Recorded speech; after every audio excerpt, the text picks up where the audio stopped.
That's how we greet people in Botswana. We say Dumela. And then we say Utsukili, which means, how did you wake up this morning? So I hope you've all woken up refreshed and cheerful, because it is, of course, the start of spring. And we want to welcome our visitors to Gaborone. And we started yesterday with the protocol, and we acknowledged the visitors. So we're going to just state that protocol is observed and move forward with the program, because we're running a little bit late. Unfortunately, our first speaker, Ma Satebi Manaki, we've discovered is not available to meet with us this morning. She's actually in Tanzania because she has been appointed to the board of Turnstar. So with that in mind, please will you bear with us, because we have some other REIB members here who we thought what we would do is just have a quick panel discussion on the state of the real estate market in Botswana, and particularly with relation to FM. I think if anybody has any input they want to make, you're more than welcome to join in. Nalta Mosimane Khapi, will you join us? And Chanda is one of the sponsors with Minical and very experienced. I don't know if I can I join the room?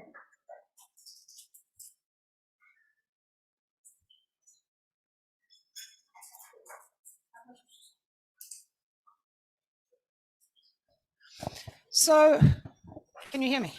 No? That's all right. Hello? The subject for this morning's discussion is the real estate industry in Botswana, and particularly in relation to FM. I've asked Nelta and Chanda to help me with this, because I'm a long-standing member of REIB, previous treasurer on the committee, and Chanda and Nelta both served as the secretary generals of the organization. And they have the FM experience that I don't have. I'm basically your average estate agent. I've been in business in Botswana as an estate agent for 18 years, but I grew up in a family doing developments all over Botswana. And I was thinking last night, based on the discussions yesterday about FM and the youth coming up, in particular Queen talking about the silver tsunami. And I was thinking, you know, these youngsters, they have no idea. If I look at my childhood, I was born in the same year as Botswana got independence. And so I'm exactly the same age as Botswana. And I was very fortunate in that I got to travel all over Botswana in my youth. And my father was a developer. He built 14 filling stations around the country and ran a trading company. So I look back and I think, you know, Botswana's come a long way, and particularly with relation to FM, because FM didn't exist in the 60s and 70s. I don't even think that it existed in the 80s. And really, as Azoma was saying, I don't know, all of you know that man over there with the grey beard, when he first came to Botswana in 2014, he was telling people about FM, and they were like, what? No, you have to do this or you have to do that. There's no other real estate profession. You have to be a valuer, you have to be an estate agent, or maybe an auctioneer, though auctioneering's never really taken off. So all of you in this room have essentially fallen outside the scope of REIB for many years. And I really think, coming out of COVID, that we need to think outside the box and we need to be inclusive. And this is a sector where if we don't take control of it in Botswana, or obviously Angola and the other countries, Ghana, Nigeria, then there are lots of other people in the rest of the world saying, oh, Botswana, we've heard Botswana has all the diamonds. It's a good place to go and set up business and do something. So we have to fill that void, and we need to train our youth coming up. If I look at it, at independence, there were 12 kilometers of tar road in the country. There was no electricity, there was no water, there were no clinics. We were just a small colony, or whatever. We weren't even a colony. but we were just some back end of Africa that nobody was interested in. And if you look around you now at Gaborone, at Palapi in particular, and France and the other areas, there's been a lot of development, and particularly now with the Diamond Park and BIH, those kind of buildings, we need to grow our FM sector accordingly. So, Nelka, do you have any follow-on from that? Thank you so much, Kim. Good morning, everybody. It's quite an honor to sit here again. We had quite a good session yesterday, and this one is an impromptu one, but it's one that I think is absolutely relevant, especially in the context of real estate. As I almost called you Queen. As Kim has mentioned, facilities management, it's a new, I'll say it's pretty new to us here in Botswana. And what I've noticed is property management and facilities management are often used synonymously, but they're two completely different areas of practice. And we have property managers acting as facilities managers. We have facilities managers acting as property managers. Luckily for me, I've had the opportunity to be both a property manager as well as a facility manager, so I know how to differentiate the two. Now, moving out of the context of real estate, Kim did make mention of infrastructure. If we're looking at Botswana Innovation Hub, which is pretty much what is the standard that we hope Botswana will be the standard of facilities here in Botswana, there's still a lack of that facility management aspect. We'll see that we're still having property managers managing such a facility, property managers that don't have the experience as well as the expertise on how to efficiently run a facility. And also outside of other infrastructures, if you're looking at infrastructural development of roads, if we're looking at, I remember a speaker yesterday made mention of things such as us not having lanes for runners, us not having lanes for cyclists. This all encompasses facilities management, and there's obviously a big gap that exists here in Botswana to fill in that space. Now, when it comes to our regulatory bodies, Real Estate Institute of Botswana, we definitely need to, in my opinion, we need to offer that pathway.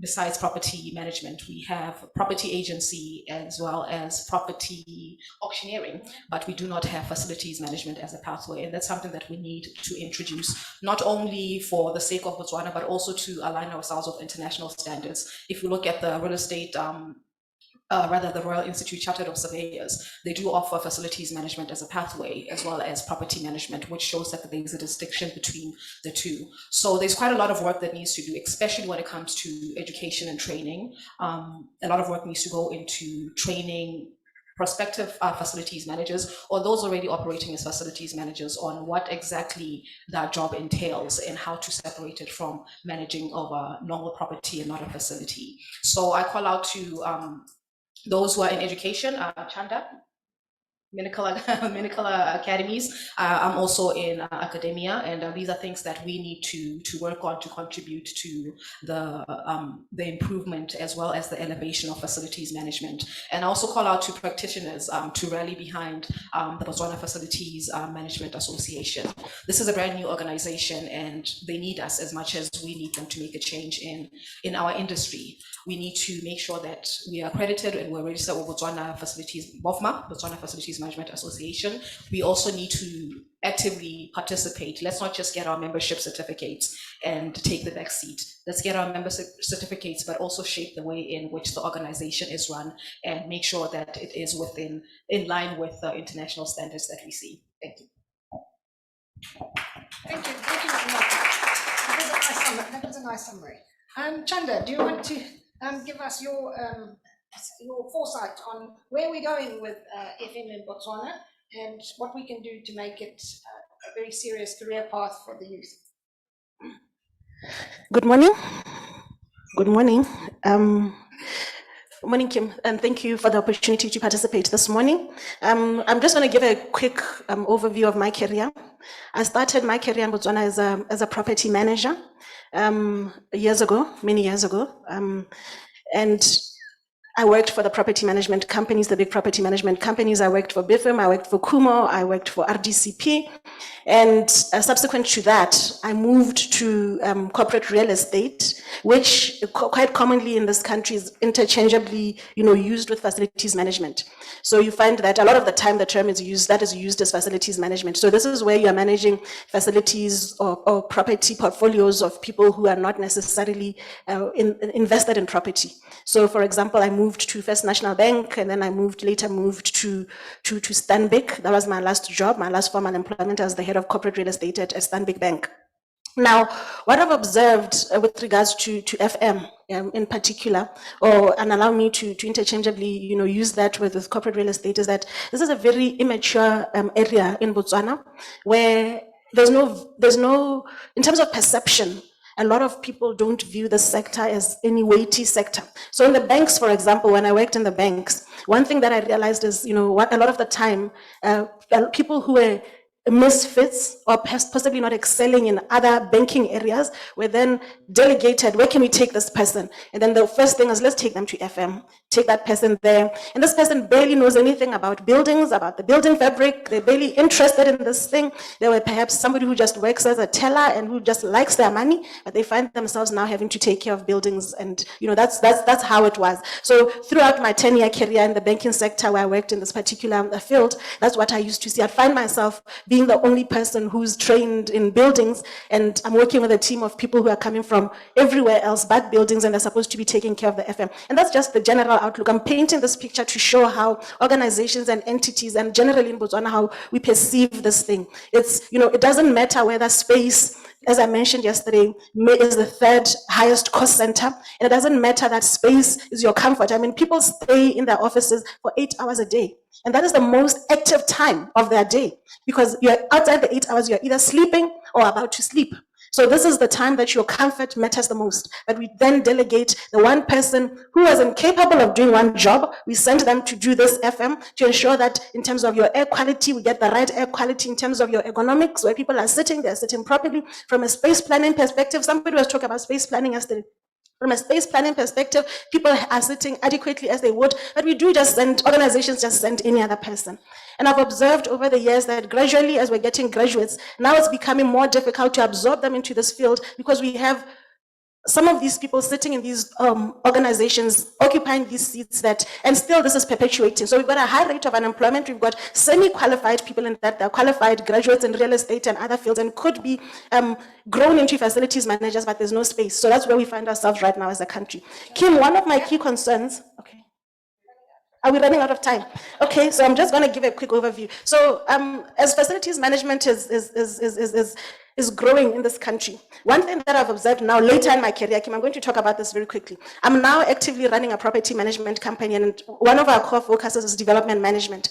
And I found that having worked in FM and now in development management, the input that I bring as we're doing developments into buildings. So key issues like, for example, when they're talking about a particular installation that is to be put, then we're able to raise our hand and say, whoa, are you sure you want to use this particular lock? Because with the traffic that is anticipated here, this tile is not going to work, this is not going to work. And this is something that I would want to encourage organizations and entities that are in development to see the end from the beginning, where we foresee already that this is not going to work. This particular light is not going to work. It's just going to start failing from day one. Kim, I'll talk about other things later. I could talk about FM all day. Okay, so we've run out of time, and the gentleman on the Zoom call is waiting for us.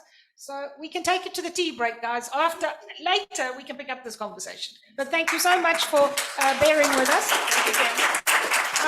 I'll go straight into the next speaker. He's our VIP speaker. I cannot pronounce his name, I'm afraid. So EK will do. He's Executive Director and Head of Workplace and Strategy, Project Services at Knight Frank. You didn't put which country? Egypt. Thailand. So we must hand over to you. Are you there?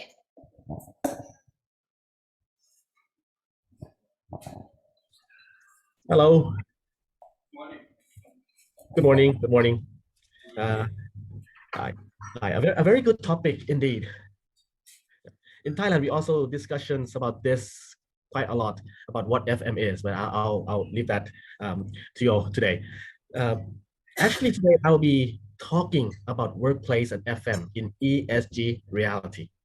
So that is are the things that it's been a big topic around the world. And actually what I do for the, I do workplace strategy and also the project service. Anyway, my name is Ek. Ayuthapon Burakun. So I'm also a Euro FM ambassador of Thailand, a former president of Thailand Facility Management Associations, and executive directors of head of workplace strategy and project service of Knight Frank Thailand. Okay, not sure if I'm going to the next slides. Or I can take over the slides if that's okay. I can share mine.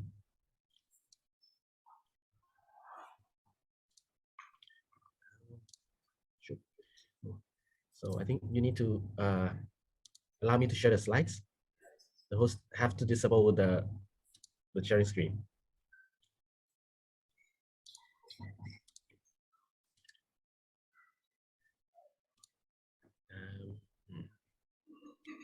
Sorry, Ika, I'm going to give you access now. One moment, please. Okay, thank you.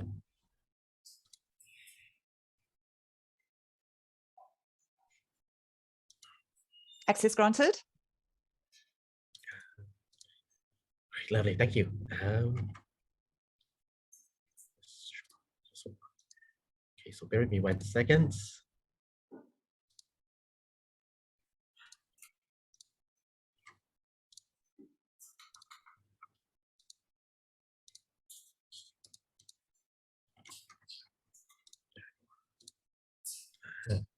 Okay, is it up? Yes, we can see your screen. Okay, thank you very much. So actually, my fellow here's Chris Moriarty told about workplace is not just a building. We just talked about that the workplace is just only the building, and facility also concerned about the building, but no, that is not correct. Actually, Chris Moriarty, FM ambassador from UK, just mentioned that. I love his tone about it's not just a place, it's about people, work life, and facilities, empowering business opportunity. So this is what the workplace is all about. It's not just about place, it's about people and also about the business as well. And it's what I totally believe in my full heart, that the workplace is all about business and people. It's aligning with the ISO 41000 for increased quality of life of people and productivity of the core business. So that's why workplace and FM are related together. We all know that workplace, the facility management have the 3 Ps about people, place, process, and technologies. Actually, these 4 core ingredients come up for the very, very long time, almost 100 years ago in the workplace itself. So actually, it's transformed from headcount-based workplace. If you can see on the left top corners, that's about almost 100 years ago. The place is almost like industrials. People there, the way they manage, the way they work, it's different.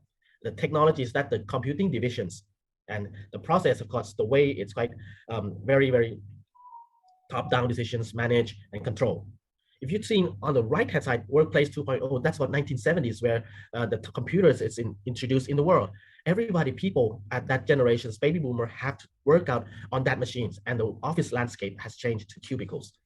Workplace 3.0 is about 1990s, where technologies become smaller, faster, cheaper, but everything has to be very open. Desks become smaller again, but people there, Generation X, are concerned more about the work life, how they work, the ergonomics of chairs, how they sit, is there enough light?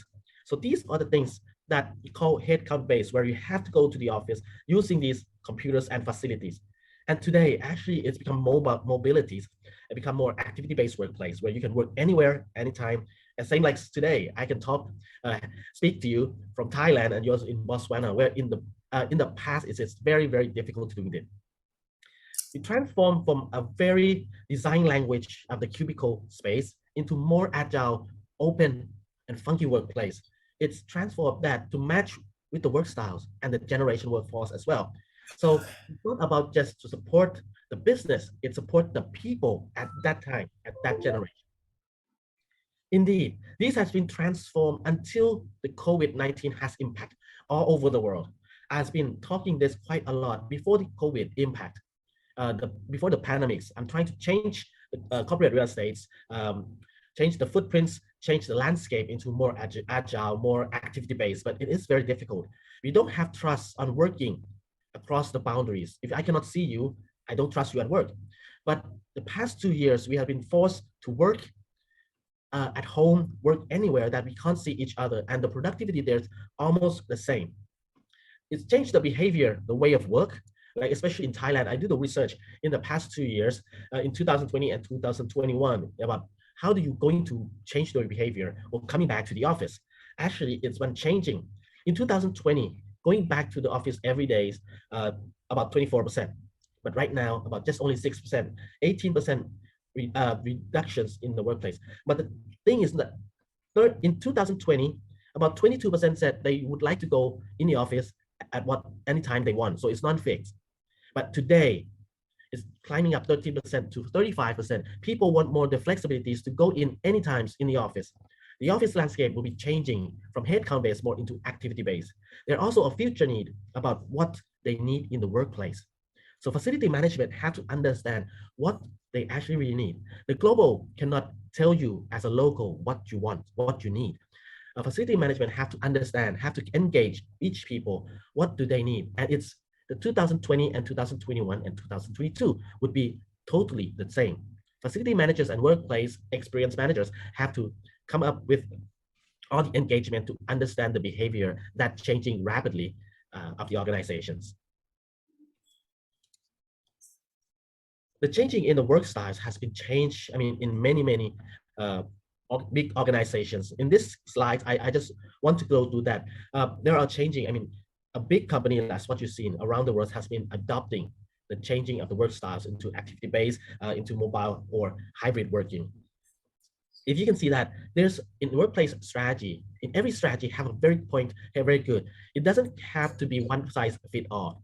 Right now, hybrid working, as you have been heard, like Amazon, Google's, Apple, or Facebook's have been introducing around the world. But somehow in Thailand, some of it will still have to be in the office, as this is the people and the productivities are required at that locations. And back into the office 100% like Netflix, it's also a strategy for their people to enhance their business. Also, 100% remote, like a Slack, Spotify, or Twitter might be worked for that kind of business. So it doesn't have to be one size fit all. That right now is going to be hybrid workplace across the world. That is something the workplace managers or facilities professionals, FM professionals have to understand. When we also saying that, is that the COVID will impact likely to be relocated to your HQ over the next 3 years? We also researched that almost 40% said definitely they will move in the next 3 years. 60% they will remain the same. The top 3 drivers of the HQ relocations come up to the first one is 58% about cost saving. We've seen also quite a lot in Thailand that people move to the new buildings because they want to save the space, save the money. Also, the second one is about changing the style of work. And the third is about the business restructuring. The point is that the second changing work styles and influence quantum of quality of workplace. We've seen a trend in Thailand that many companies are inquiries to go to the better buildings, but with the smaller space. So they could pay the same price as they pay today in a small space with the flexible working or hybrid working, but in the better qualities space and better buildings. So this is quite a trend in the next 3 years that we discovered. The other thing is that workplace dynamics in the next 3 years, what would it be?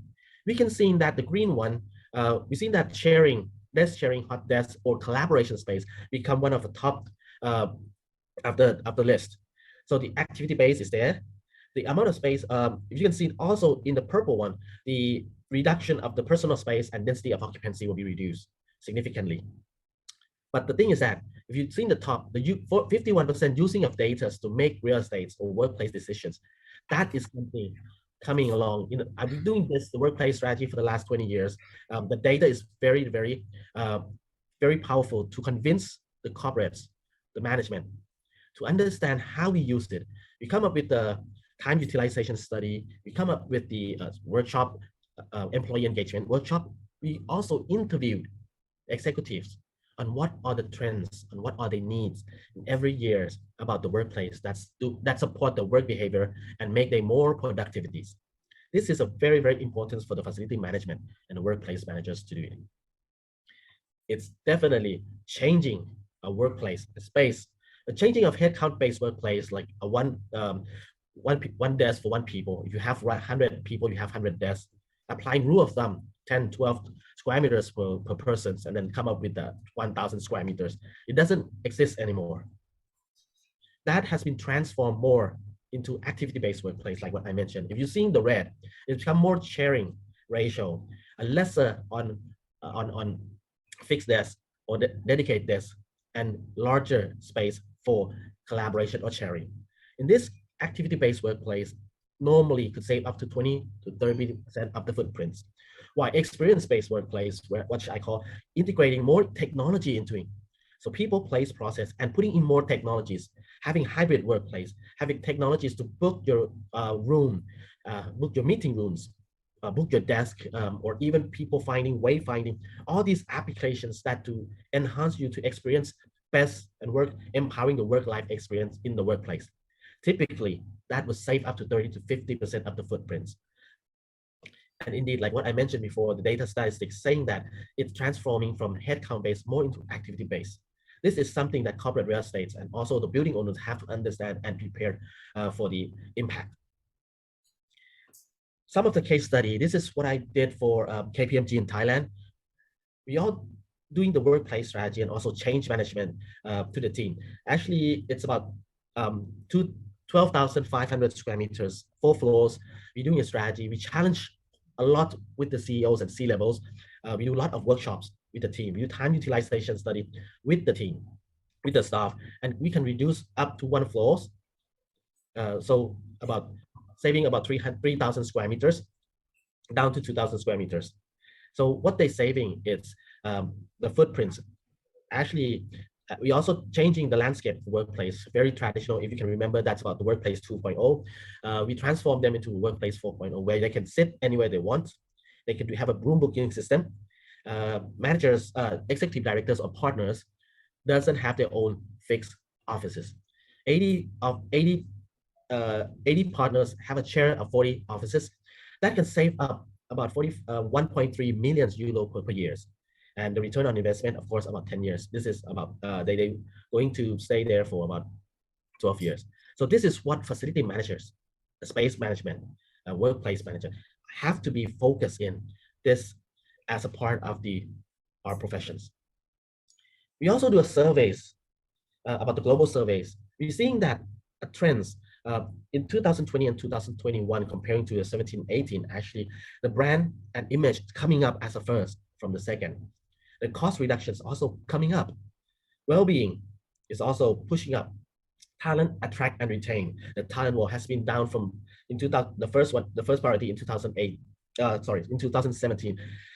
But increased collaborations also coming down.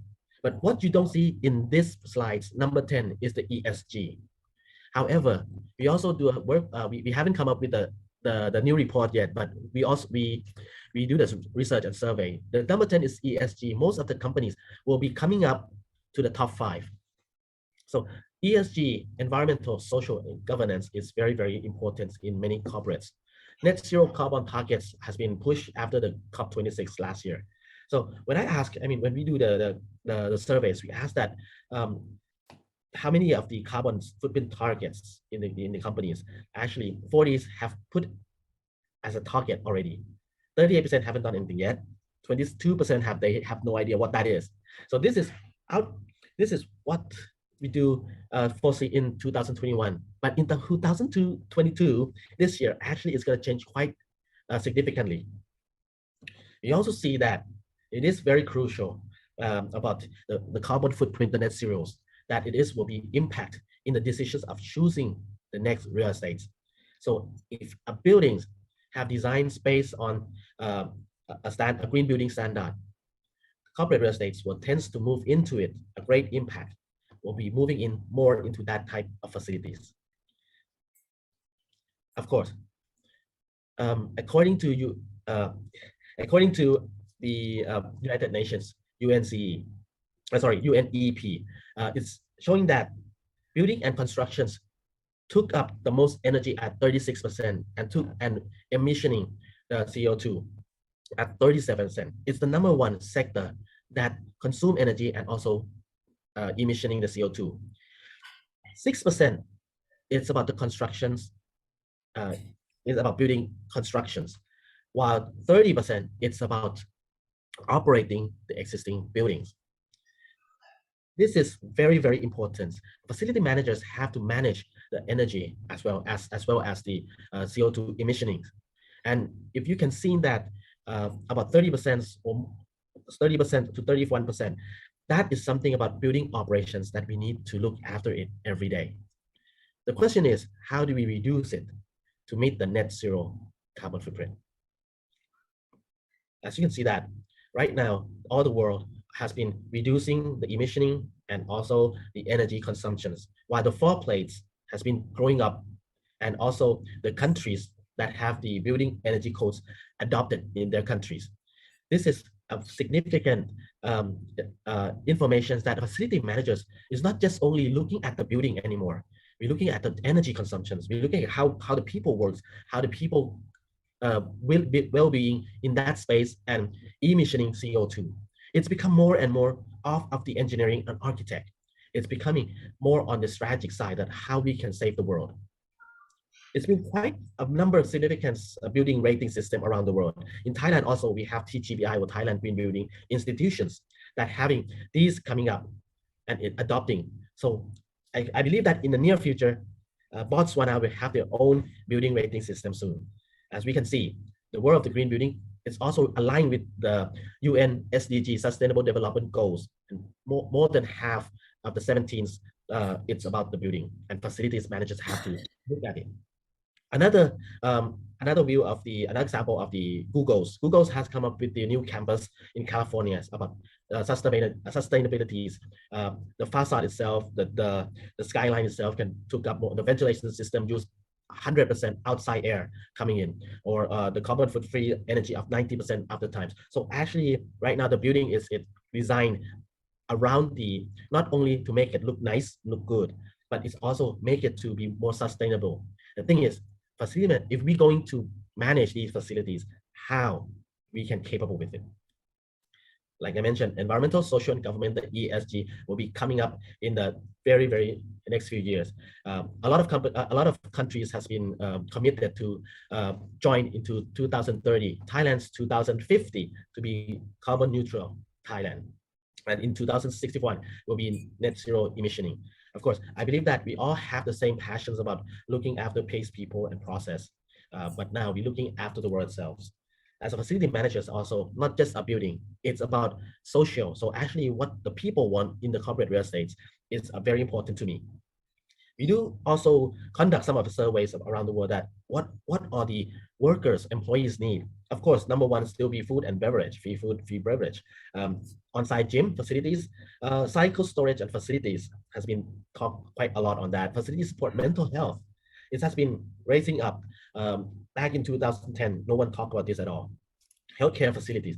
These are the things that is a trend in the next 3 years. And I think it might be very different from Botswana. You have to understand, we have to do some of these surveys in your countries to make your people, to make the facility management more capable. And as coming to the last slide is that people, place, process, and technologies. That is a core of FM. But today we will be having one more about planet coming to the workplace ingredients. And to make this happen, we have to work accordingly, collaboratively with workplace strategy, occupier service, the agents, the project management, the designers, contractors, change managers, and also facility managers. So this is all for me.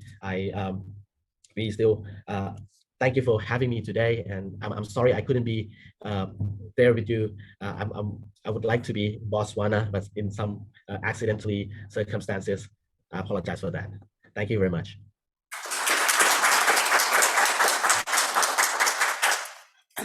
Thank you very much, Ek.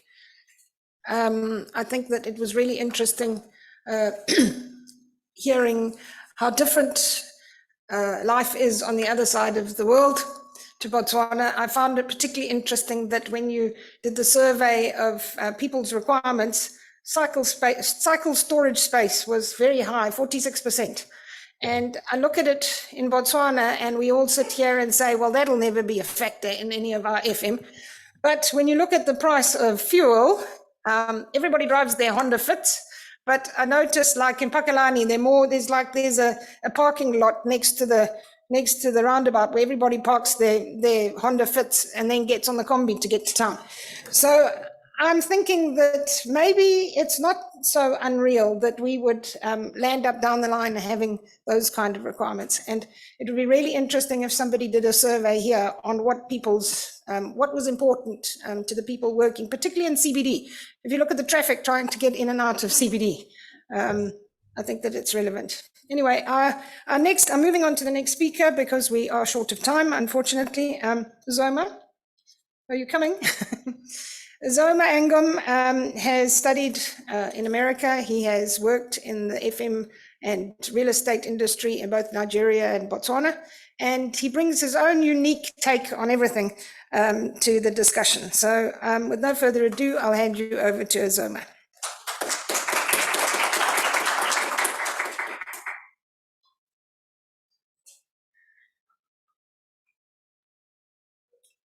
Morning, everybody.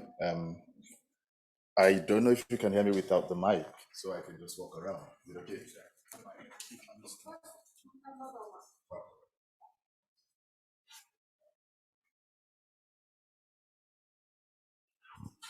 Okay. Yeah, thanks. I think I prefer walking around a little bit. Yeah. The topic I've been tasked to speak on is quite a long one, so I'm just going to say it's more like a relevance of sustainable FM and asset management strategies.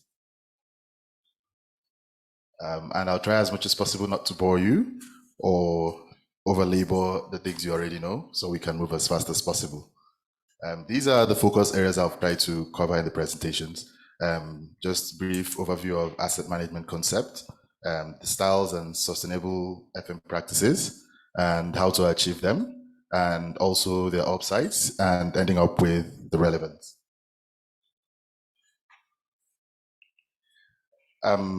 In general terms, asset management, depending on how you view them or how you view the practice, is like a process of enhancing wealth of net worth individuals or organizations through, different ways: selective acquisitions, operations, maintenance, even trading in such assets with growth potentials to optimize them and create proper value for the shareholders and organizations as a whole.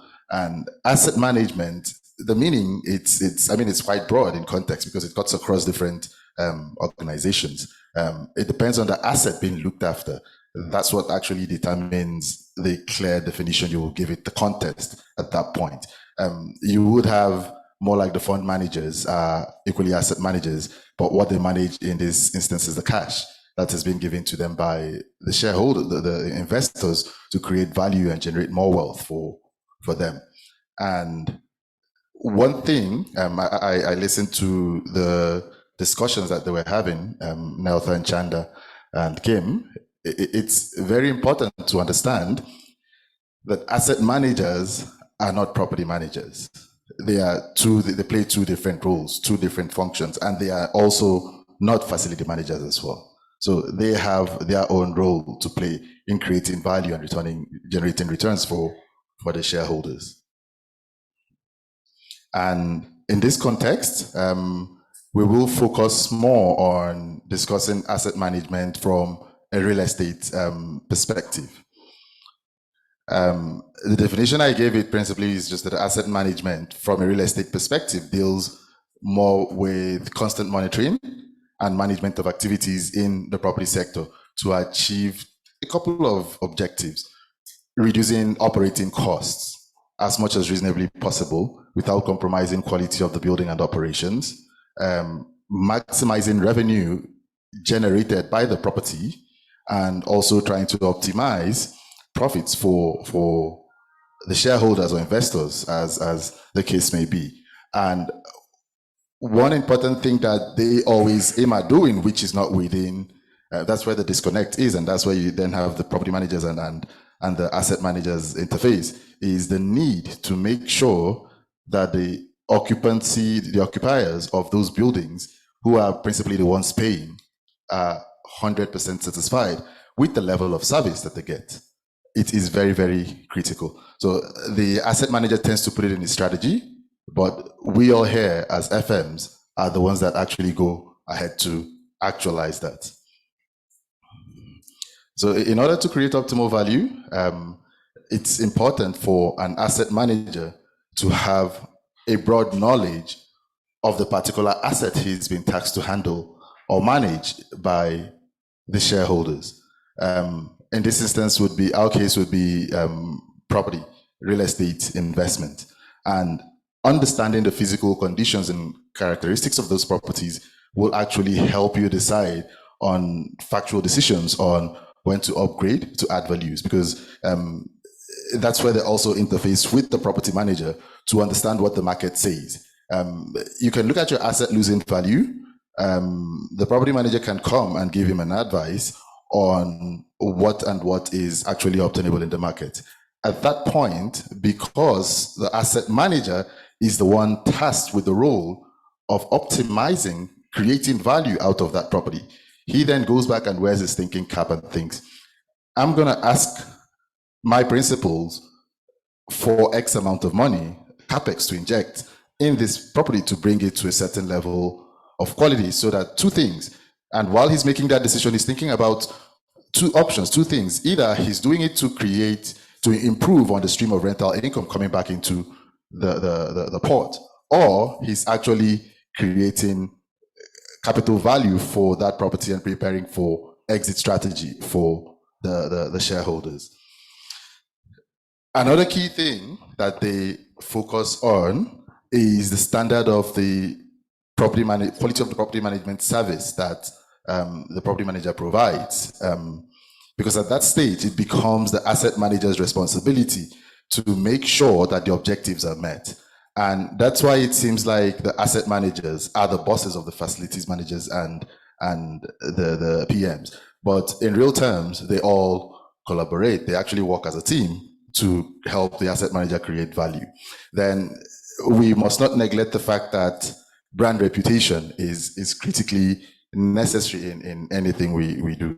You can't sell anything with a dead brand. You can't sell anything that is tied to a brand that has absolutely no integrity in the market. So it becomes now both the FM, the PM, and the AM's responsibility to make sure that they ensure that the brand of that asset that they're being taxed to manage is at a high level and is at an acceptable level in the public for them to be able to generate the type of revenue that they are expecting. In terms of approaches to the AM function, I'd class it into three different approaches. One would be the desktop, site visits and data reviews, and the more invasive ones. You would find, everything, the approach of asset management style to be adopted by a certain client depends on what they want to achieve, and the owner himself, what is more important to him, and the size of that asset and the income generating capability of that asset. Like a small 2.5 everywhere that we have in Gaborone, you don't need a more invasive asset management approach because it's going to be very expensive. So when there is little income stream coming in and the assets are not complicated in any way, and practically it's of a small value, you might want to have your AM adopt a desktop approach where the PM and the FM just becomes their eyes and brains on the ground. All they do is they generate the information and send out to the asset manager. He reviews, assesses, and engages with them, maybe over Zoom, Skype, or whatever. Then he can make 1 or 2 trips in a year just to understand the quality of what he's been reporting on. But the principal guys on ground will be the PM or the FM doing the job. So those ones will be the ones that he would depend on. Then the other style, which is more like a site visit and data review is where he gets more involving. It's where he starts thinking of, I have a lot of income coming in now. I need to start reviewing my P&Ls. I need to start reviewing my costs. I need to start checking my capital expenditure to see if these projects are actually generating the level of return we are expecting by injecting this capital. So practically it's a more involving approach. And it's because two things: if it's a little bit of a complicated asset with high income generating capability, and also of very huge importance to the client, that's when you adopt that system of asset management. Then the intensive and invasive one is when you now get more involving, and it's more like a combination of the first two. It cuts across everything. You make a lot of site visits, you do a lot of site tours. At some point, you even think you're the property manager. At some point, you cross their hairs. But you really need a very, very good and professional asset manager when you adopt that style, because they need to strike the balance between allowing the property manager and the facility manager to do their jobs. Because at the end, you would find out you are busy trying to get him to generate loads and loads of very many reports. And then he loses the objective of the property management function, which is supposed to actually help you in generating and creating that wealth.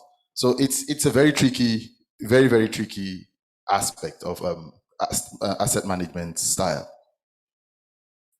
Then on the sustainable FM practice, we all know the general definition of sustainability, which is more like engaging in activities today so that we don't compromise the future by depleting resources for the future, the kids even born and the young ones that are currently living now. The three main key points, drivers in the sustainability activities, are the financial, environmental, and social development factors. Definitely the company, the organization, the entity definitely needs to make profit, generate revenue, have some cash to be able to operate for the foreseeable future. If there's no cash, then there's really absolutely no reason for the company to exist as a going concern or anything.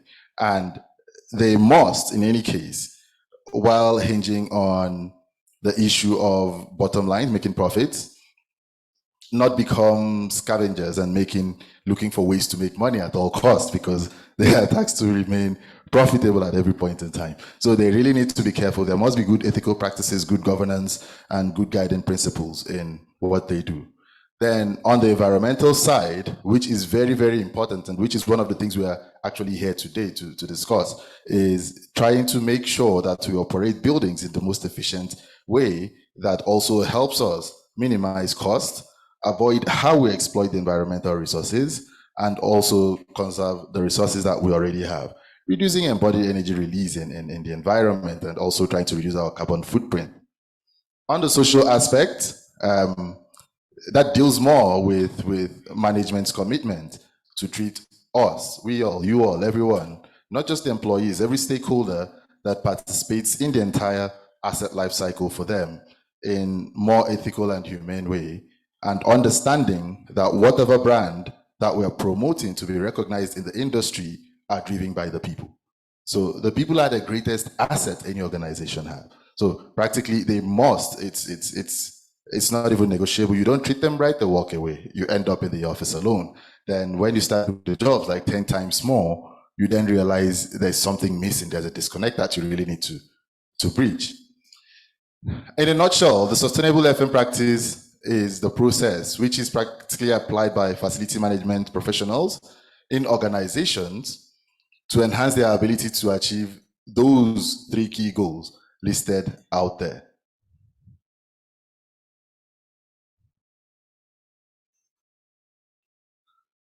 How do we achieve them? The first thing an FM does, right, has been given. I'm good at that. Okay, the first thing an FM does when it's been given an asset to manage is carrying out the property audit to ensure that sustainability principles can be met by that property. And two, digitalization and deployment of modern technologies helps us generate enough data to make factual decisions, especially when it comes to energy consumptions and conservations. Then planning and implementation of energy and water efficient systems, and adopting a robust strategic preventive maintenance. And that's where everybody frowns at FMs and calls them a cost center. Give me 2 minutes. If you look at the buildings, 2 buildings here, you would see this is what we are currently, that's what we are currently left with. This one on the left is what we inherit more in around existing buildings, not well taken care of, not built to standard. We don't have a lot of control over that when they're being handed over to us. And that's the stock that we have. And that's where good FMs help asset managers, because that's where most of the costs go. Like what you have there, you have HVAC costs spiraling out of control, energy costs, embodied energy and everything spiraling out of control, and you can't manage them. But on the other side, you would see that the designer has strong influence in their design to plan for the future, to meet the asset management objectives. I think I need to, just one more slide, Kim. The upsides of sustainable FM practice would be reducing operations and maintenance costs, which is the primary focus of the shareholders trying to reduce money, reducing waste and refuse generations, promoting ESG, and reducing the organizational impact on the environment, which is what you can primarily achieve by working very hard towards optimizing the value and practices on those old buildings, which are the stock that we normally have. This is just a common saying that once you have a hammer, every problem looks more like a nail. So you think you just need to nail it immediately. Then now here we go to get to the relevance of both. The FM assists the AMs in realizing their strategic objectives by helping them to develop and incorporate those strategies in their implementation plans, because they are the ones that provide support services to the end users of the buildings. They are the ones that makes us completely happy and satisfied in the building and able to carry on our businesses. So you would see that the FM is completely important. The asset manager can write all sorts of nice strategic blueprint that he has, but in the end, who's the implementation manager is the FM. So they are two interlinked. Then sustainable FM practice helps the asset manager realize their proactive and financial planning goals by giving them the reliable data to make those informations. While the asset manager's primary focus now is aligned with the users and investors' primary objective of business life cycle as opposed to whole life cycle costing. The FM's activities provide those kind of conducive environment and support and good quality building management systems that helps them attract the type of occupancy that enables them to create the value and revenue, especially when they are planning on their exit. So the mantra of value creation here in generating and returning investment to shareholders while striking that balance is actually a function of FM to implement, while the asset manager is there drawing up the blueprint. So they are more like interlinked. The AM definitely needs both the FM and the PM.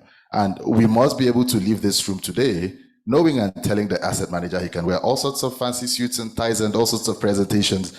We are the ones on ground to deliver. They need us more than we need them. Okay, we need each other, but they need us more, because you can generate as much blueprint as you want. The FM will be the one helping the occupiers retain in the building and pay the amounts that you require. I'm going to hand over to you. Thank you very much, Uzana. I still think we're spoiled in Botswana. I would rather be a facilities manager in Botswana than in East Africa, where I've been, all these swift buildings and funny building standards. But that's a conversation for another day. The next speaker is Mr. Humphrey Nawa. He is Vice President of Business Botswana.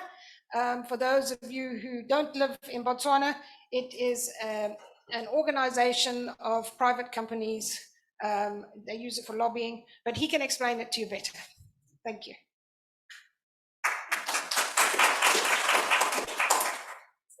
It's virtual. Oh, sorry. Okay, Alex, are you there? Who's conducting the virtual? I'm on the screen, I hope. No, not yet. Hold on, we're getting there. There you are. Good morning. Good Take it away. morning. Good morning. Thank you, the Master of Ceremonies. Like I said, my name is Humphrey Nawa. I am an architect by profession, trained in Canada. I run a private company, small one, Now Architects, based in Francistown. I'm also the vice president of Business Botswana. Business Botswana is a group, or it's an organization that represents the interest of all business people in Botswana. It's a free organization where you join at your own will. We represent the interest of businesses. We work with government to drive the interest of businesses. In short, that's what we do. But we can take a long day or the whole day explaining what we do. But basically, we advocate for businesses, and we have got relations with other business organizations outside Botswana, in SADC, and even ILO. We deal with them. But today, because I've been given time, let me talk about what I'm here for, Madam Chair or Speaker, Master of Ceremonies. I first of all want to thank Maria Morabiti for inviting us to be part of this noble exercise. We take it very seriously, particularly as an architect. It is one line of business which I think architects should really be very, very much interested in, because it's a very important diversification of who we are as architects. But today I'm going to speak particularly about FM as it relates to Botswana.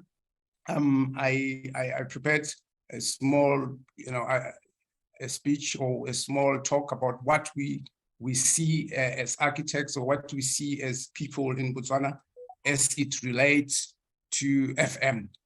But I don't know whether I'll be able to share my write-up, or I can go ahead and I will just give you a slideshow of some of the discoveries or what is actually prevailing in Botswana.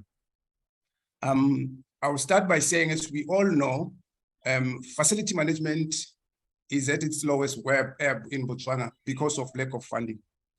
Facility management for infrastructure development like bridges, electricity grid, telephone grid, parks, medical facilities, farms, housing, security, water, industries, you can name it. They are necessary for the smooth operation of a community. And in most cases, they have not been done in what we'll consider as the best practices.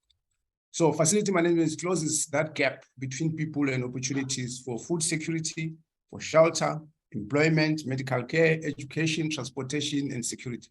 So sustainable facility management ensures that we have versatile buildings, adaptable roads for electric cars, and recycling plants that reduce greenhouse gases and mitigate climate change.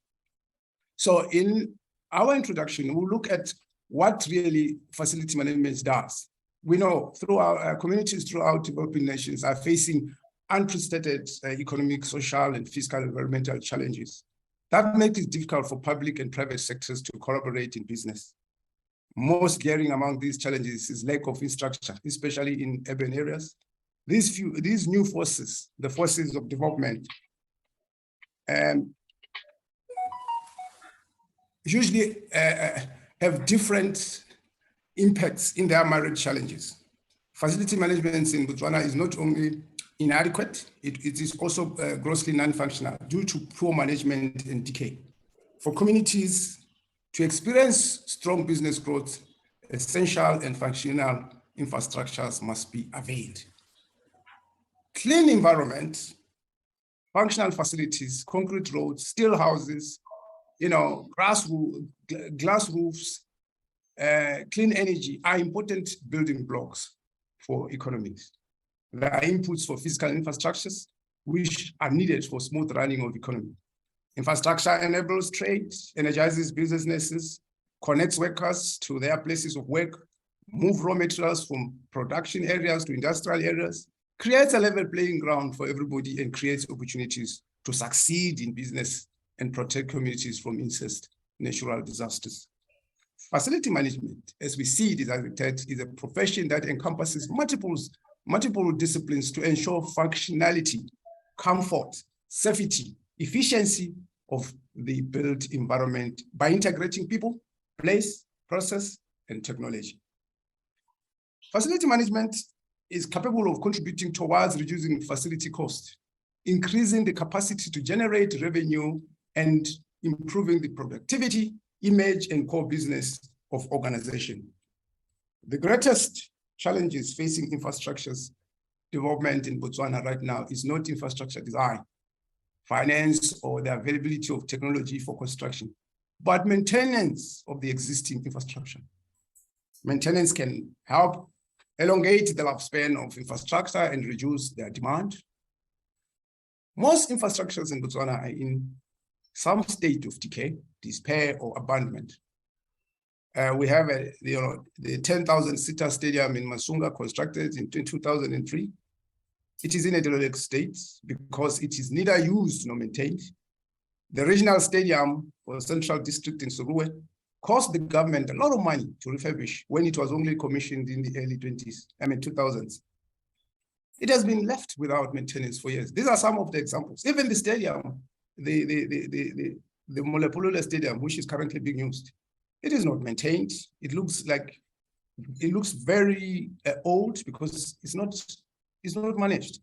This is where facility management should be there, should be availed, should do its job to make sure that these are addressed and are kept in a good state.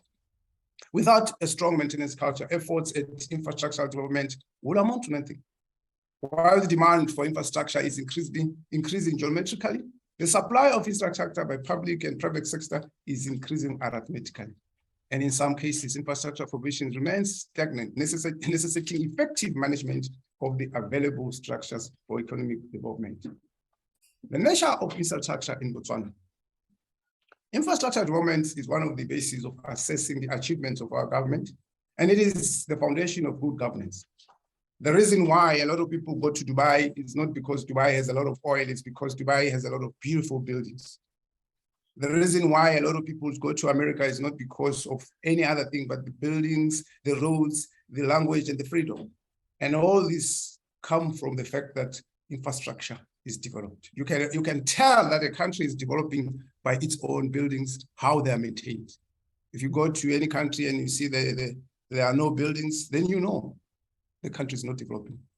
A good example, I went to China in 2000 myself. In Guangdong State, the tallest buildings were only 3 stories. I went again, I visited in 2005, it was 5-story buildings. I visited in 2016, it's now 32-story buildings minimum. So that is a sign that there's development, and it all comes from infrastructure development and facility management. Infrastructure development in a democratic governance is more challenging because of the accessibility of people to government and involve identifying the right project, carrying out feasibility and viable studies, and embarking on fiscal development of the project. The challenges are numerous and includes finance, technology for development, maintenance, and design. Literacy level in Botswana is above minimum international standards. And this should translate to more people able to analyze development. Contrary to that, the majority of our people are not appropriately educated to understand the built environment. Most government infrastructure projects do not finish on time or continue to be finished by one bidder, all due to lack of weak FM utilization. The challenges also include quality requirements of projects to meet international standards and to be sustainably developed. Projects must meet project must meet the standards that they were expected. But there are a lot of issues that affect our people. Some of it is the tradesmen. They are not adequately trained to do that. But it all calls to facility management to come in and assist in directing the government, the people, and the businesses to ensure that whatever project that you take up, you have a plan and a sustainable plan to finish it. Time it's something that we have to worry about, even in this presentation. I think it is quite long, but I would jump some of the issues. I'll just go quickly to the issues that really challenge us in Botswana. As we know, the objective of facility management is to keep the million of assets intact. Maintenance is now becoming more important infrastructure project delivery. This is by Fenwu Law 2009. Maintenance process of facility must be given serious consideration before embarking on development if the middle of the infrastructure has to be kept in place and yield value for money. Without proper maintenance of facilities in a country, the country will lose money. The challenges of facility management in Botswana include, the main one is lack of maintenance culture. Maintenance culture is lacking in developing countries, including Botswana. Infrastructural facilities are left to decay after completion. It is shocking that we spend huge sums of money building and developing infrastructures in Botswana only for us to look back after a few years and find out that such beautiful infrastructure are decayed due to lack of maintenance. I'll show you a quick study that maybe I should share this one that we looked at. I looked at some of the buildings. That's to show exactly what we're talking about when we say buildings are not attended. Can I share this? I'm going to run through it very quickly because I don't have time. Can I share it? Am I allowed to share someone? Okay.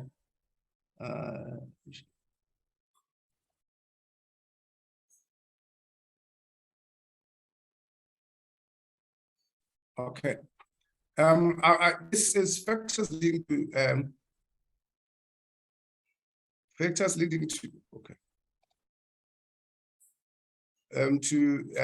deterioration of buildings in the case of Francistown City. This is just to show the known Francistown City. I just said Francistown City is with slow growth infrastructure. Development of the cityscape predominantly by old building. Some of them are in use while others are abandoned. Most of these are found right in the city center. Francistown is the second city of Botswana, but this title is not reflected in its building typologies, since these are all single stories and give the city a daft look. This talks into to unearth the root causes of this state and recommendations that can be possible. Because most of the buildings are old and abandoned in the city, basically that's what I said. These reach a stage where they cannot be habitable anymore, and in most instances, government ministries and departments resort to constructing new buildings elsewhere. This has become an ongoing infrastructure life cycle, which in turn costs government millions of pula as they keep on building new developments. And then factors leading to abandonment could be from poor construction, resulting in them not fit for habitation and purpose. After completion, this sick building take time to be resolved and in the long run become white elephants. Other major factors that cause abandonment is just lack of facility management. This means building erected and used without any strategic maintenance, and with time, this shortfall in FM manifests itself in utter deterioration of the building until they cannot be used anymore. So the best solution is abandonment. Facility maintenance is key to making sure that standard of building is kept up to date and upgraded, which also adds value to it. But these are some of just the pictures which I took. You will see, where is it? When you look at, this is the market area. You can say this is supposed to be where a lot of people meet and enjoy. The buildings are old, there's no painting, and it's not maintained, but this is a place where people visit and enjoy. If you look at, this is the youth center. Some buildings, it's old, have blisters. The maintenance, this is run by the city council, but this calls for FM to come in and make sure that there's proper planning and it's done properly. Botswana Meat Commission, a lot of money was spent to build that complex. It's now just waiting. It's dying slowly. The buildings, by the time someone is given to use it, it will cost a lot of money to rehabilitate or to even renovate. So in short, some of the situations that we're facing, it's pure lack of facility management in Botswana. Now, in conclusion, I'll just say facility management can be used as a tool for provision, for maintenance, to make sure that architectural connections or any other provision that is in the built environment works very well with facility management. But with those few words, thank you very much for inviting us, and thank you very much for allowing us to be part of this noble conference, which is going to open our eyes and it's already opened my eyes. Thank you, Master of Ceremonies. Thank you very much, Mr. Nawa. We really appreciate your input. I'd like to just say that we're running a little bit late. I don't know if everybody would be happy to bring your coffee and go out, fetch your coffee, do your bathroom calls, and maybe come back to see the next slot, or we could we can have our tea break and then we can move to our panel discussion, because we don't want to be late for the site visit.